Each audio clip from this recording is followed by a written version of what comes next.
હાલ મહત્વપૂર્ણ સમાચાર મેઘરજથી સામે આવી રહ્યા છે। મેઘરજમાં હત્યાનો મામલો સામે આવી રહ્યો છે, જેમાં કટાંડુ હનુમાનજી મંદિર પાસે થયેલી હત્યાના મામલામાં 3 આરોપીઓની પોલીસે ધરપકડ કરી છે।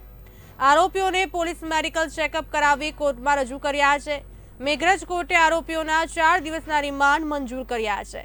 3 આરોપીઓ પૈકી એક મુખ્ય આરોપી હિતેશ જામનગર વીજ વિભાગનો કર્મી છે।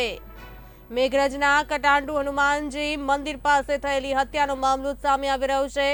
હત્યા કરનાર 3 આરોપીની પોલીસે ધરપકડ કરી હતી। આરોપીઓને પોલીસે મેડિકલ ચેકઅપ કરાવી કોર્ટમાં રજૂ કર્યા હતા।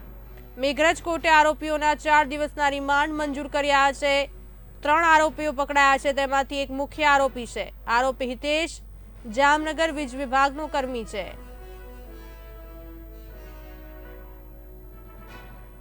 મેઘરજના કટાંડુ હનુમાનજી મંદિર પાસે થયેલી હત્યાનો મામલો સામે આવી રહ્યો છે। હત્યા કરનાર 3 આરોપીની પોલીસે ધરપકડ કરી લીધી છે। આરોપીઓને પોલીસે મેડિકલ ચેકઅપ કરાવીને કોર્ટમાં રજૂ કર્યા હતા। મેઘરજ કોર્ટે આરોપીઓના 4 દિવસના રિમાન્ડ મંજૂર કર્યા છે। 3 આરોપીઓ પૈકી એક આરોપી જે છે મુખ્ય આરોપી છે। આરોપી હિતેશ જામનગર વીજ વિભાગનો કર્મી છે।